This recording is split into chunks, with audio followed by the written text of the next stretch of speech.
आज का हमारा टॉपिक है सिंधु घाटी सभ्यता, जिसे हम हड़प्पा सभ्यता भी कहते हैं। सिंधु घाटी सभ्यता का टाइम पीरियड है 2500 BC से 1750 BC। सिंधु घाटी सभ्यता का विकास है सिंधु नदी क्षेत्र में। यह विश्व की सेकंड प्राचीन सभ्यता है। फर्स्ट जो प्राचीन सभ्यता थी वो थी मेसोपोटामिया, आज का जो इराक है वो। फिर जानते हैं सिंधु घाटी सभ्यता का विस्तार। सिंधु घाटी सभ्यता का विस्तार किस किस देश में है, तो वो 3 देशों में है, जिसकी ट्रिक है पिया। पी से पाकिस्तान, आई से इंडिया, ए से अफगानिस्तान। सिंधु घाटी सभ्यता एक शहरी सभ्यता थी। सिंधु घाटी सभ्यता का विस्तार उत्तर में शोटुगई अफगानिस्तान तक है, और इंडिया में जानते हैं तो इंडिया में मांडा तक है, जो कि जम्मू कश्मीर में है। फिर दक्षिण में दाइमाबाद महाराष्ट्र तक है, पूर्व में आलमगीर यूपी तक है, पश्चिम में सुत्कागैंड और पाकिस्तान में है। ठीक है। फिर भारत में सिंधु घाटी सभ्यता के सबसे ज़्यादा स्थान और स्थल कहाँ मिले हैं, वो क्षेत्र है गुजरात। गुजरात राज्य में सबसे ज़्यादा सिंधु घाटी सभ्यता के स्थान और स्थल मिले हैं। किस स्थान से कौन सी वस्तुएं प्राप्त हुई, तो चलिए जानते हैं सिंधु घाटी सभ्यता में जो हमें वस्तुएं मिली हैं वो किस स्थान से क्या क्या मिला है।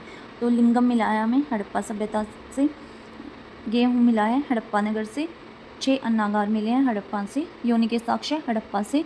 फिर आता है महान स्नानागार जो मोहनजोदड़ो से मिला है, विशाल अन्नागार मोहनजोदड़ो से मिला है, योगी मोहर पशुपति शिवा मोहर मोहनजोदड़ो से, नाचती लड़की की प्रतिमा जो काश्य की थी वो भी मोहनजोदड़ो से मिली है, कपास मोहनजोदड़ो प्लस लोथल से, दाढ़ी वाले आदमी की मूर्ति मोहनजोदड़ो से, जहाज जो मिला है वो मिला है लोथल से, पक्की ईंटें मिली हैं लोथल से, चावल लोथल और रंगपुर दोनों जगह से, शतरंज लोथल से, जुते हुए खेत मिले हैं कालीबंगन से जो राजस्थान में है, सभी मकानों से कुएं मिले हैं वो भी कालीबंगन राजस्थान से मिले हैं।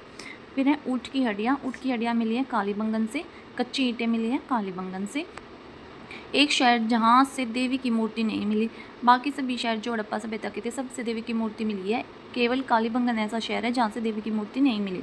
फिर है घोड़े की हड्डियाँ सुरकुर्दा से, सोने की अंगूठी धोलावीरा से, बांध धोलावीरा से, आग के साक्ष्य धोलावीरा से, प्रबंधन धोलावीरा से, 10 अक्षर एक साथ वो भी धोलावीरा से मिले हैं। फिर आते हैं काश्य के खिलौने दाइमाबाद से मिले हैं, शाही की दवा चौहंदड़ो से मिली है, तांबे की वस्तुएं भी चौहंदड़ो से मिली है, और लिपस्टिक भी चौहंदड़ो से मिली है। ईंट पर कुत्ते के पंजे के निशान चौहंदड़ो से। एकमात्र शहर जहाँ सिटाडेल नहीं मिला वो है चौहंदड़ो। चलो ये जानते हैं इस सभ्यता की विशेषताएं। यह शहरी सभ्यता थी।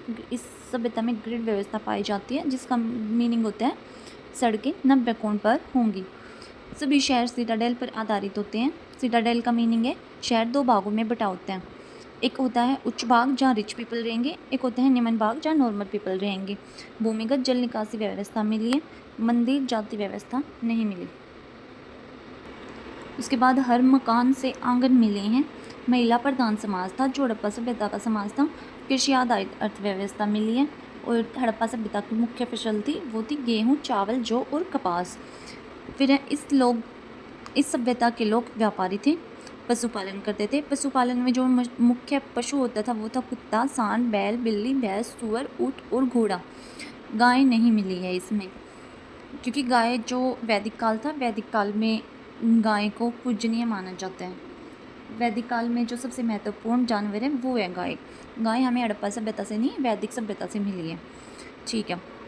उसके बाद आता है फिर सबसे ज़्यादा पूजा हड़प्पा सभ्यता में एक सींग वाले घोड़े या सांड की होती थी। सेकंड नंबर पे होती थी कोबड़ वाले सांड की। सभ्यता की लिपि कैसी थी, वो थी ऐसी लिपि मिली है जिसे पढ़ा नहीं गया हो, और चित्रात्मक लिपि पाई जाती है। टोटल सिंबल थे लिपि के 400। जो सभ्यता के टाइम शैली थी वो थी दोनों तरफ से लिखने वाली, राइट टू लेफ़्ट लिख के फिर लेफ़्ट टू राइट भी लिखते थे। पतन का कारण क्या था हड़प्पा सभ्यता का, वो था बाढ़ के कारण, मलेरिया के कारण, आग के कारण, भूकंप के कारण, आर्यों के आने के कारण, जलवायु परिवर्तन के कारण। मुख्य कारण जो था वो आर्यों के कारण और जलवायु परिवर्तन के कारण। इस सभ्यता के लोगों के व्यापारी संबंध मेसोपोटामिया के साथ थे। इन्होंने सिंधु घाटी सभ्यता के लोगों को मेलुआ कहा है। जो मेसोपोटामिया के लोग थे उन्होंने सिंधु घाटी सभ्यता के लोगों को मेलुआ कहा है, और कपास को सिंड्रोम कहा है। आज का हमारा टॉपिक हो गया कंप्लीट। कल करते हैं नेक्स्ट टॉपिक से स्टार्ट। Thank you.